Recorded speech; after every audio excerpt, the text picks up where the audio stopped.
I've been making YouTube content for several years, but here's some brutally honest advice about YouTube growth I wish I knew about before. Firstly, you're aiming for the wrong goal. A lot of people view success on YouTube being tied to the amount of subscribers you have and the amount of views you get. And while that can be useful if you're going for more of a wider audience, and if your monetization goals are based around AdSense and in-video sponsorships, it's quite a surface level way of looking at things, because even if you focus just on the views, the amount you earn from each view varies drastically depending on the niche. Perhaps my Rubik's Cube content on my other channel might be $1 or $2 for every 1,000 views, whereas on a finance channel it could be 20 or even 30. But people underestimate the potential behind selling your own products, such as coaching services, which doesn't require as big of an audience if you're charging a premium for it. That's not to say you have to commit to just one approach, but you should generally lean towards one and really think through all of this before you commit to making videos. So number 2 is that you need to spend a lot of time or money to get good.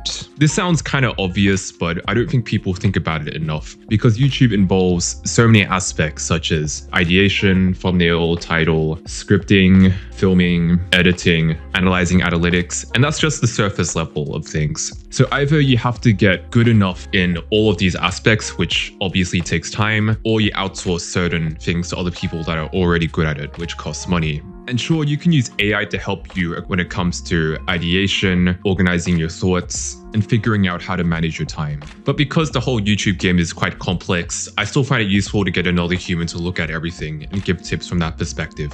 Next is that it's not the same as making short form videos. It sounds kind of obvious, but there's a bunch of short form creators that have tried to make long form content as well, but they struggle because they think they can transfer the same ideas. The key differences to keep in mind: the thumbnail and title are much more important compared to the hook with the video in the short form video, because if they don't click on that, then they're not going to watch any bit of the video. Of course, making a 10-minute long video is very different to a 1-minute long video, because you have to have more structure throughout, learn how to keep the audience's attention for much longer. While not explicitly necessary, the videos tend to veer more on the polished side. And even if you already have a short form following on YouTube and you know about all these things, it can still be hard to get traction at first. The next point is that you're not spending enough time on the packaging. Even if your editing's exceptional, no one's going to watch the video if they don't click on it first. And the thing that they click on, which is the title and thumbnail combo, essentially makes the promise that the video is based on. And while pretty much all experienced YouTubers spend a lot of time making multiple title ideas, multiple thumbnail ideas, and test a bunch of them out, a lot of beginners treat this as an afterthought, and they pick a random, somewhat okay looking frame from the video and just plump it on the thumbnail, and wonder why no one's watching the videos. This next one you've heard of before for sure, but people care way less than you think. I recently came across a friend from high school that I hadn't seen in a long time. He was spending so much time ruminating over the past and how he was weird during high school and all of that. Of course, when I talked to him, I did think about some of the weird stuff he did, but I was like, that was 10 years ago. No one really cares about this anymore, except yourself. I guess from our perspective, it seems very obvious to look at things from that way, but a lot of people still care way too much about what people think about their YouTube.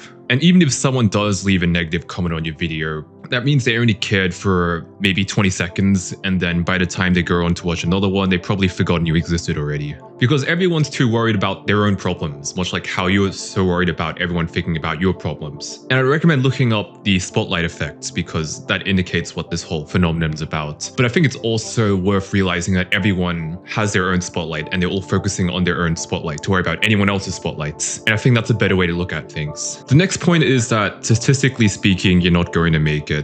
I heard somewhere that the amount of people with over 10,000 subscribers is 1%. Actually, it's probably lower, and I'm probably way off the actual statistics, but I'm pretty sure it's similar for the amount of people that are able to post, say, 10 videos consistently every week. That's because when you're starting something new, especially something like YouTube, it's very daunting because there's so many things to worry about. And that's too hard for most people, it seems. But on the flip side, once you get past the initial hump, there's a lot less competition, which is obviously a good thing. But just bear in mind that the first few months or even years, especially if you're doing things on your own, is going to be really difficult. The next point is that people are going to hate you no matter what. Because no matter how hard you try to please everyone, there's going to be a small minority of people that just don't like you. And not only is that inevitable, but it's a good thing. It means that you're comfortable enough voicing your own personal opinion on something, and you're getting enough traction on your video for people to want to say something against you. And the only real way to avoid this is to do badly enough on YouTube so that basically no one's watching your videos, which is also presumably what you don't want. I think another way to think about this is the World Cup that's happening right now, and there's two teams against each other. And if you're going for one team, you're going to be cheering for that team, and obviously there'll be people in that team booing against the other. But those guys wouldn't be cheering for that team if there wasn't another team they were against. And likewise, you wouldn't have a strong supportive audience if you didn't have something that you stood for. And by doing that, you inherently stand against something. The next point is that you don't need to watch another video on this. And I know the point of me making this content is to encourage you to watch more of these, but truthfully, you're probably procrastinating. In fact, even if you ignore everything I just said and just focus on making videos regularly, focusing on improving your weakest points each time, you're going to succeed eventually, even if it takes a long time. What matters more is that you're taking action. Like, take this channel for instance. The first video I made was an absolutely terrible loom thing that I just filmed on the spot because I saw someone else do that and I just wanted to try it, and unsurprisingly mine looked terrible. But that's fine because it taught me that I should probably get an editor for the next video and make something a bit more polished looking. So that's what I tried doing, and then the video got like 3 views, and then I'm like, okay, now I need to maybe make some short form content so the YouTube algs trust me enough to show the long forms to more people. And then I did. And then that got like 1,000 views. And then I was like, damn, editing this short form video takes a long time. Let me get another editor for the short form. And then now that's a lot easier to do. I noticed how after each video, I already made some pretty huge changes. And I had insights I never would have had if I just stuck to just binge watching random videos about this topic. And while I'm not an instant viral success, I don't want to be, and I'm pretty content with the thousands of views I'm getting across both formats so far. And if you're still struggling to get yourself moving, then find people to help you out. And if that's you, click the link in the description to book a call with me and see if we're a good fit to work together. If not, I'll give you some tips anyway. I also have a free guide you can check for growing as a small creator in the other link in the description, so be sure to check that out too. Otherwise, check out whatever video comes up on screen because that'll probably be useful. Actually, don't. Maybe take action instead. Follow the advice I said before. All right, that's it. Bye.